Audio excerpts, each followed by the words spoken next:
growing weary of running from room to room, practicing one-tooth insurance-driven dentistry? Then stay tuned for the latest episode of The Lionhearted, where Dr. Stephen Rasner will hand you the blueprint for what many call the gold standard of general practice dentistry. Hi everyone, Dr. Steve Rasner here.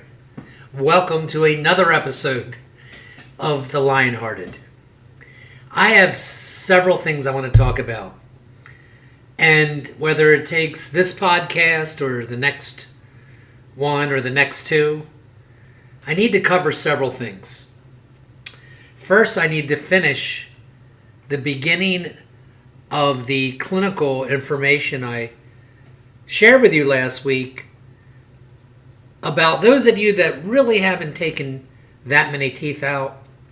Maybe you've taken a few out and experience hasn't been that great. And I am trying to make you understand that it's not great just because you don't have systems yet that are predictable for you to get teeth out. And remember why I've told you all this. I mean, if you're going to emulate the model that I've been giving you for the last 2 years, then you will definitely put your little toe in the water of sedation dentistry. And if you do that, you are going to attract patients that haven't been to the dentist in a very long time, who are going to have a multitude of needs, including taking teeth out. Now, pardon me, if you just hate the blood part of dentistry, then okay. I still think there's information in these podcasts that can help you. But if I'm going to stick with my model at some point, I think it's necessary for me to try to convey to you the clinical gems that are just so easy to follow, from taking difficult teeth out to easy teeth, to socket grafting, sight development. It doesn't have to be overwhelming for you. And remember what I told you, that a big part of that was patient management. Because if you manage the patient well, meaning what time of day do you see them?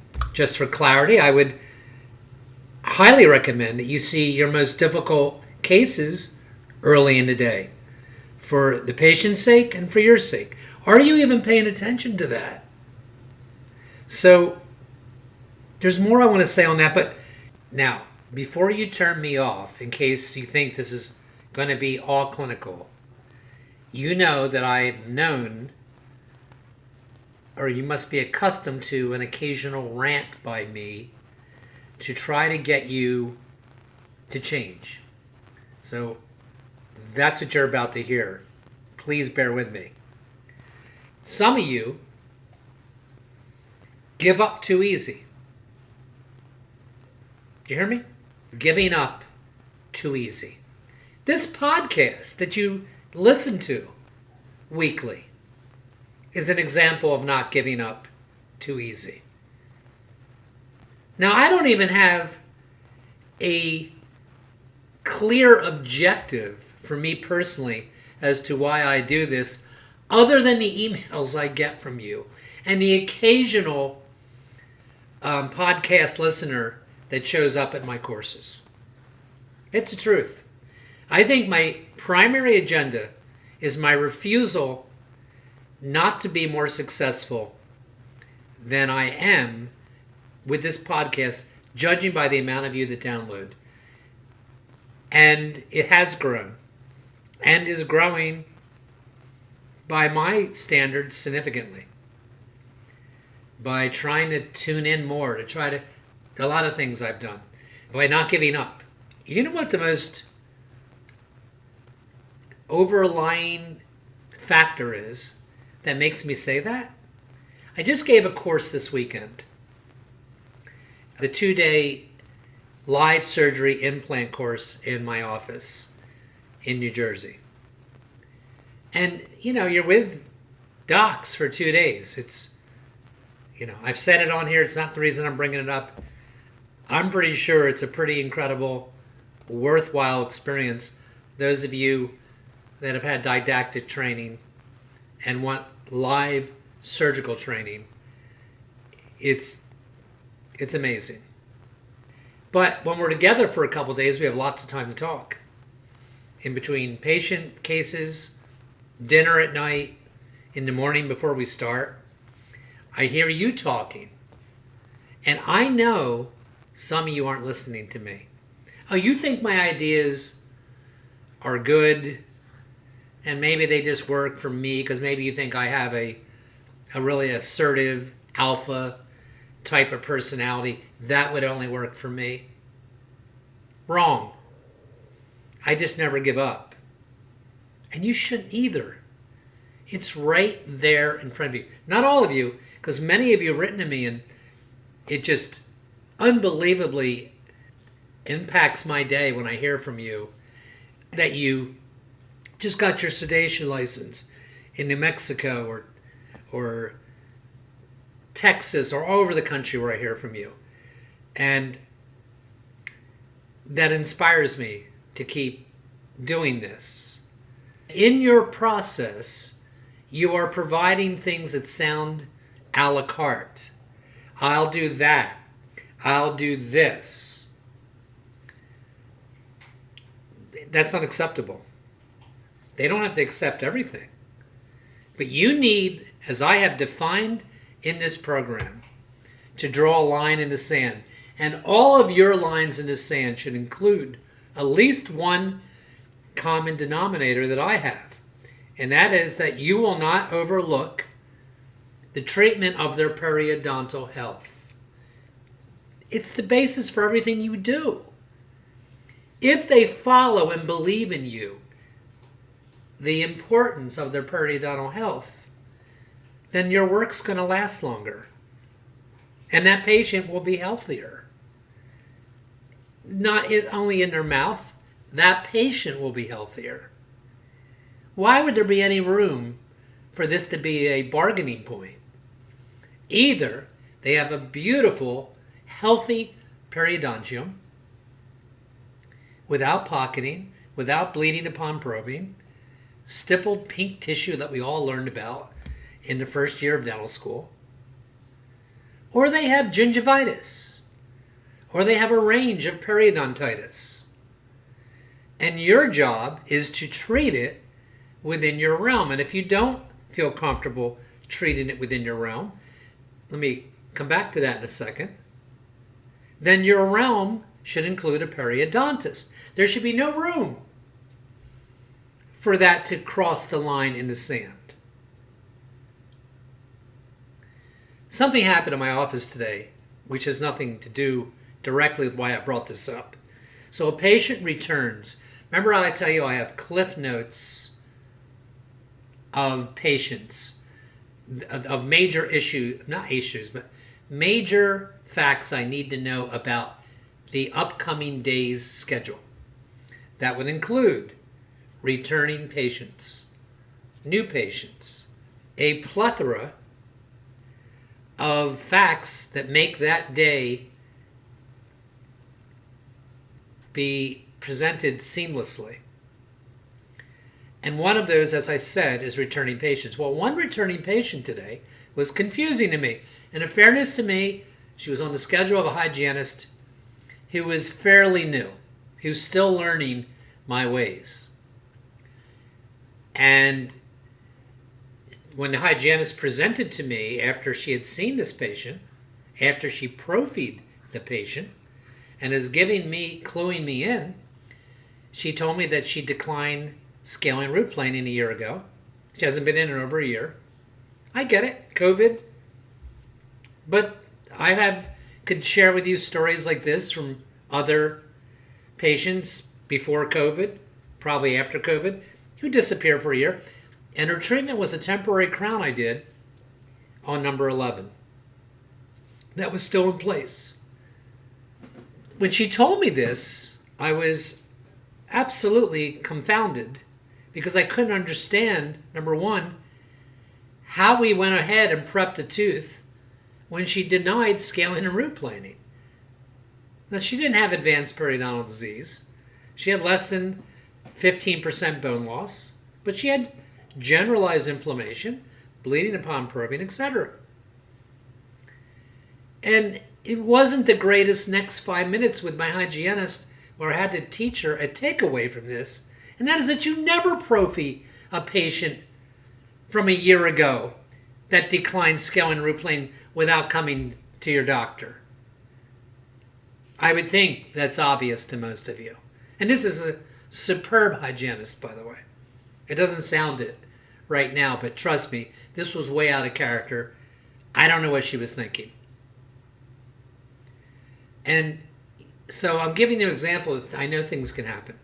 But that is a crossed line in the sand, a mistake in my office. You know what I did? I went back to this patient who, her persona would remind you of somebody who poo-poos a scaling and root planing procedure, or periodontal therapy for that matter. Nothing hurts. And I took my time and smiled as often as I could. And first thing I said to her is, listen, I'm going to tell you something. I'm not here to lecture you. But this is an office where your periodontal health is supremely important to me, and I own the office. Let me explain something. I know you don't have any gum issues to you, that your gums don't hurt and your teeth aren't loose. By the way, she did have one loose molar that did have advanced perio. No other teeth did. Kind of bizarre, quite honestly. And I'm not even positive that was a direct periodontal connection because I didn't spend enough time with her. That said, the end of the story is that she's coming in tomorrow and beginning her treatment for scaling and root planing. And I'm quite certain that'll happen. Why? Because I got paid. I didn't get paid because I need to be greedy. I got paid, and that patient's going to keep her appointment. You listen to my podcast sometimes, but do you, be honest for a minute, do you really make any changes? Or from somebody else too? Are you doing anything different? I can't speak for all of you, but I think a lot of you are not. And I know the reasons. Because you're too busy running in the treadmill of what's required to get through your Monday through Thursdays or Monday through Fridays, to slow down and make changes. I know that's what it is. So you keep taking, I know I'm on a rant, but I can't help it. Because I think this will help you more than anything else I have to say right this second. And why else am I doing these things? Unless I'm really trying to impact change. Remember, I'm doing this based on emails I've been getting and on listening to conversations. And you know what? Maybe you're doing great. I bet that a lot of you, your practice is really doing terrific. So why make any more changes? That seemed to be the general concept I could hear from the doctors that were at my course this weekend. Almost all of them, from Nashville to Connecticut to everywhere that they were from, seemed to have very busy response to when coming back from Corona, from the pandemic. And that's great. But what about a year or 2 or 3 or 5 from now? And what about your work and its ability to endure? Don't you have a philosophy that you want to subscribe to? That you want to adhere to?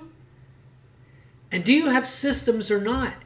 You should go back to my case presentation, which I'm going to do again. And I need one of you, hopefully a lot more than one of you, to tell me you tried it. You don't have to buy anything. My case presentation doesn't require anything but systems that you're willing to embrace and try. And most of that just requires the time to sit down and go through an approach to a patient that leads to case acceptance. And much more importantly, it's not just leading to case acceptance, it's leading to fulfilling schedules that result in much better oral health, I believe, than piecemeal approach that a lot of you take to your patients. I think you're afraid that the patients, will leave you. I don't think you're listening to starting to eliminate the worst insurance plans you have, the toxic ones. I don't know if you're listening enough to the CE that you need to commit to early on. In my class this weekend, there was doctors there from 2 years out to 70-some years old. 70-some years old. I mean, there's some people that really understand that CE is a forever commitment. Listen, I don't know what I'm supposed to do on this podcast when I get to this subject. I know that this is a week I'm supposed to give you information, like all the other weeks, that you can take back and will make you, your professional life, and your practice better. And I'm just convinced that too many of you, most of you probably, you hear me and it sounds good, but you're not doing anything. You're not taking the action required to make enough difference, to make a difference. Probably you get sidetracked with this thing called life. It's probably what I think happens. Let me tell you, at that course this weekend, so many doctors marveled in the symphony of the flow in my practice. That is not an accident. And I would tell you, it's a symphony most of the time, not all the time, whether those doctors are there or not. And it is not by accident that that happens. It requires tremendous vigilance by me in terms of watching, hearing. Is this seeing with my eyes, the facial behavior, the body language of these patients? Because that's my level of how much I care. And I really believe it's how much the level of what most of you feel. But you get caught up in treating X amount of patients per day, and it leaves you no room to really execute change. That only comes from you having the temerity, the courage, to actually start blocking out time, sitting down with your teams and discussing what it is you're going to do to get from the point you're at to a better place. And even if you're grossing enough money, it doesn't just have to be that. Maybe the goal would be to be a better organization, one that's just unbelievably respected by your community patients, wherever you live. Maybe it'd be to be on time.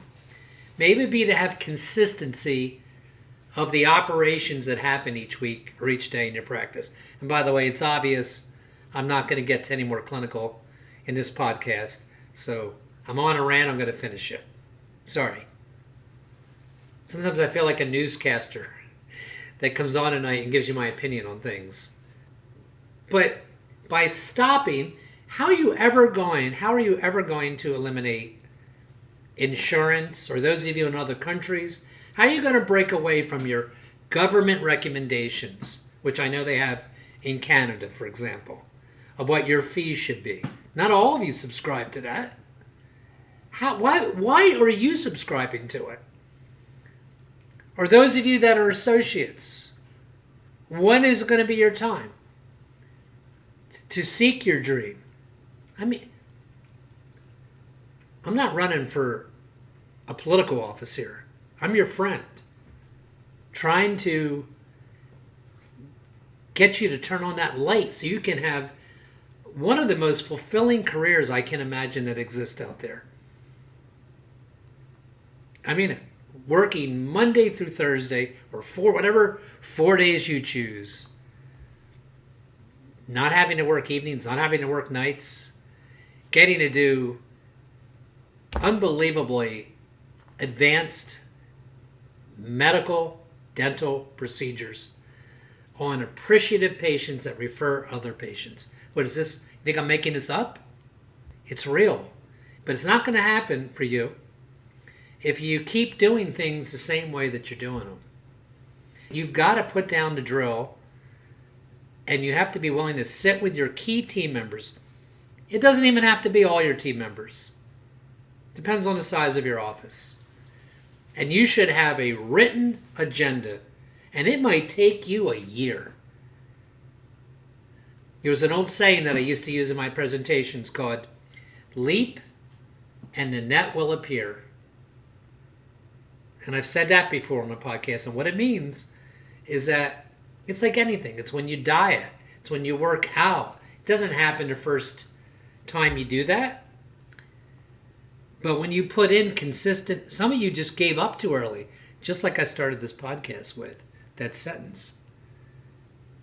Write to me. I want you to. If you think, I hope I'm not being disrespectful, I think what you're hearing is the passion in my voice that wants change for you. More of you. I do. And if I have to do every one of these podcasts over to make you hear it this time, then that's what it's going to be. Anyway, I hope this helped. Next week, I'm going to ask you this question. Would you let me hand you an extra $10,000 a month? That is not an exaggeration. If you would just make and tweak a couple changes in your new patient experience and in what happens when you go in that treatment room to recommend care or even in the recall room, 10,000 is nothing. I'm trying to get you to believe me, because they're going to be way more than 10 grand. That's what I'm going to speak about, as well as other caveats regarding clinical dentistry. Thanks for listening. Gosh, I hope you have a great week. I'm right here at Dr. Rasner at AOL.com. Don't hold that against me. Talk to you next week. Stay strong.